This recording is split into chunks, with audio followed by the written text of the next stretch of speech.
Ted Bundy was charming, intelligent, a former law student. He was also one of the most prolific killers in American history. He escaped custody twice, and when the evidence against him was thin, one unusual piece of forensic proof would help seal his fate: a bite mark. On the surface, Ted Bundy was the last person anyone suspected. He was articulate, well-dressed, a former law student who had even worked at a suicide crisis hotline. People described him as charming. That ordinary, trustworthy image was not a disguise he put on. It was the weapon he used to get close to his victims. The disappearances began in the Pacific Northwest in the mid-1970s. Young women, often college students, vanished from campuses, parks, and busy streets, sometimes in broad daylight with witnesses nearby. For a long time, investigators across several states did not realize they were looking for the same man. His method relied on that charm. Witnesses described a polite young man, sometimes with his arm in a sling or a cast, asking for help carrying books or unloading a sales order to his car, a tan Volkswagen Beetle. It was a small, disarming request. By the time a victim realized the danger, it was already too late. Over roughly 4 years, Bundy would be linked to the murders of dozens of young women across at least 7 states: Washington, Oregon, Utah, Colorado, Idaho, and finally Florida. That geographic spread, in an era before connected databases, made the pattern almost impossible to see. Each case looked, at first, like an isolated disappearance. There was rarely a body found quickly, rarely a clear witness, and rarely usable physical evidence. The investigations were spread across different jurisdictions, none of them aware of the full scale of what was happening. The first real break did not come from a murder investigation. In August of 1975, in Utah, a police officer noticed a Volkswagen Beetle driving suspiciously and pulled it over. Inside, the officer found a strange collection of items: a crowbar, an ice pick, handcuffs, and a mask made from pantyhose.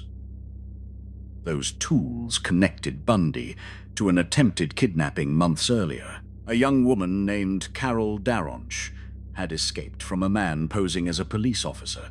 She identified Bundy. It was the testimony of a survivor, someone who got away, that first put him behind bars for kidnapping.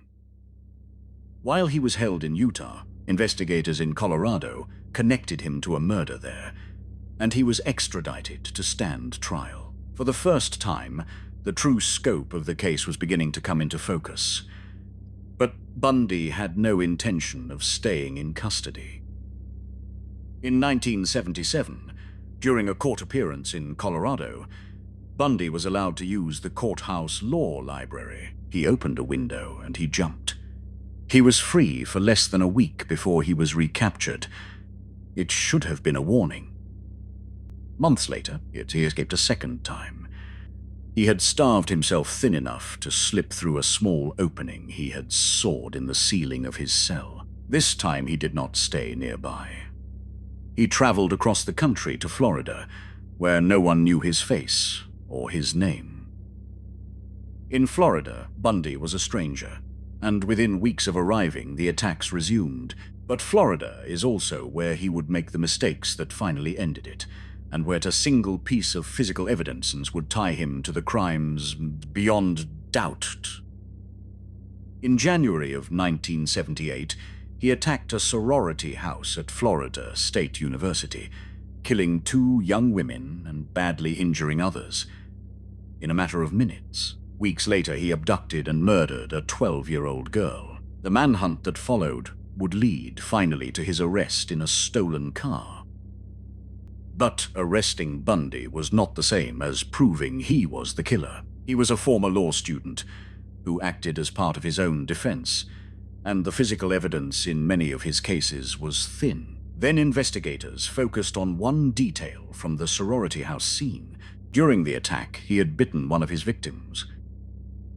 A forensic odontologist, a dentist who specializes in bite evidence, was brought in. He made a cast of Bundy's teeth and compared it to photographs of the bite wound. Bundy's teeth were distinctive, crooked and chipped, with an unusual alignment. The expert testified that the pattern matched.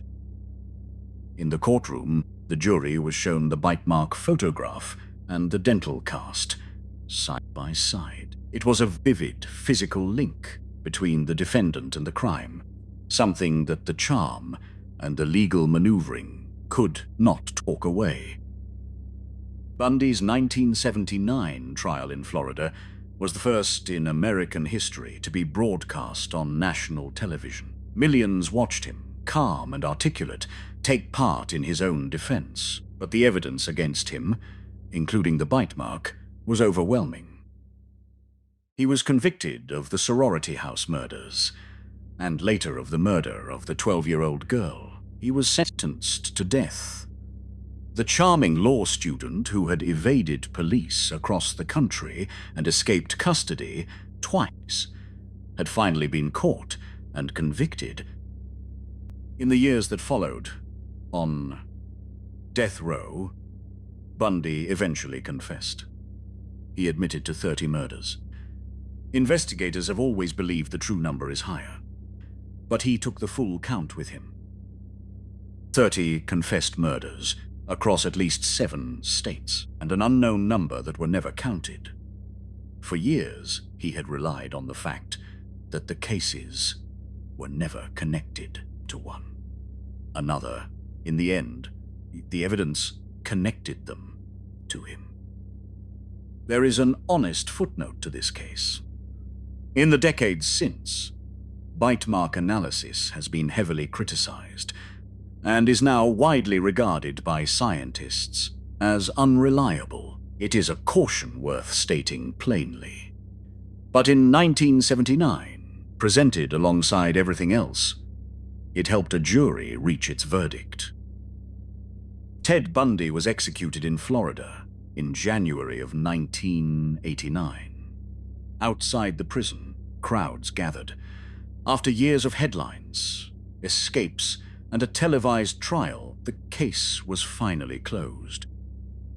What makes Bundy's case endure is the contradiction at its center. The same charm that made him invisible to investigators was the tool he used to get close to his victims. He was caught, in the end, not by understanding his mind, but by ordinary police work, the testimony of a survivor, and a single physical mark he left behind.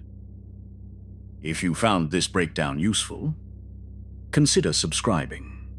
Each episode looks at how one case was actually solved, and the single piece of evidence that made the difference. Thanks for watching.